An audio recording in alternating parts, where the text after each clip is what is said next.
আজ বিশ্ব হাতি দিবস। যতই দিন যাচ্ছে হাতির চলার পথ ও আবাসস্থল দখল করছে মানুষ। এতে হাতি চলে আসছে লোকালয়ে। আগে পিটিয়ে হত্যা করা হতো হাতি, এখন হাতি হত্যায় ব্যবহৃত হচ্ছে বৈদ্যুতিক তার। তাই বিশ্ব হাতি দিবসে গবেষকরা বলছেন, হাতি বাঁচাতে ভারত বাংলাদেশ সীমান্তে সমন্বিত আবাসস্থল গড়ে তোলা দরকার। রায়ান বিনামিনের প্রতিবেদন। একটা সময় ভারতের মেঘালয় ও বাংলাদেশের মধ্যে অবাধে চলাচল করত হাতি। তবে ২০১৯ সালের পর ভারত সীমান্ত বন্ধ করায় কিছু হাতি আর ফিরতে পারেনি। আটকে পড়া হাতিগুলো দুই দেশের মাঝখানে বেঁচে থাকার সংগ্রাম করছে। বাংলাদেশ ও ভারতের দুই পাশের বনাঞ্চল বিচ্ছিন্ন দ্বীপের মতো, যার চারপাশে গড়ে উঠেছে বসতি, কৃষিজমি, সড়ক সহ বিভিন্ন অবকাঠামো, যে কারণে বহু প্রাচীন হাতি চলার পথ বন্ধ হয়ে গেছে। এই বাস্তবতায় মানুষ ও হাতির সংঘাত বাড়ছে।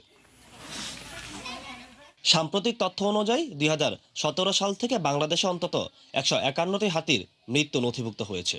এর মধ্যে শুধু ২০২৫ সালে মারা গেছে ৩৪টি হাতি। শুধু শেরপুর নয়, বরঞ্চ আমাদের পার্বত্য চট্টগ্রাম বা অন্যান্য যে অঞ্চলে আমাদের হাতিগুলো ঘুরে বেড়ায়, ওখানে কিন্তু আসলে অ্যাকসেন্সে ট্র্যাপ। কীরকমভাবে দেখা যাচ্ছে যে ওদের জন্য কোনো সংরক্ষিত এলাকা আসলে ঠিকভাবে নেই। যে বনাঞ্চলগুলো রয়েছে সেগুলোর আশেপাশ দিয়ে দেখা যাচ্ছে মানুষের যে বসতি, সেগুলো তাকে ঘিরেই তৈরি হচ্ছে। গবেষকরা বলছেন, বন দখলের কারণে হাতি শুধু মানুষের বসতিতে আসছে না, মানুষও ঢুকে যাচ্ছে হাতির থাকার জায়গায়। এতে পরিবেশের ভারসাম্য নষ্ট হচ্ছে। সার্ভে করার সময় বেশ কিছু ক্ষেত্রে দেখেছি যে হাতির যে ড্রপিংসগুলো আছে, হাতির যে মলগুলো রয়েছে, সেগুলোতে আমরা ভিজুয়ালি প্লাস্টিক দেখতে পাচ্ছি। তার মানে কি, যে হাতি কিন্তু আসলে ওদের যে অঞ্চলে থাকছে সেখানেও কিন্তু মানুষের অ্যাক্টিভিটি অনেক বেশি। এটা কিন্তু ফার্দার প্রমাণ করে যে আমাদের জোনেশন যেটা আমাদের করা উচিত সেটা সঠিকভাবে করা হচ্ছে না।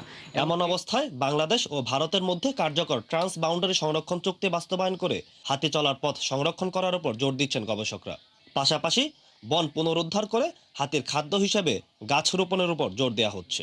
মশলা জাতীয় ফসল অথবা যে ফলগুলো হাতি সাধারণত খায় না, সেইগুলো যদি ওই এলাকাগুলোতে চাষ করা হয় তাহলে কিন্তু হাতির সাথে মানুষের দ্বন্দ্ব অনেকটা কমে আসবে।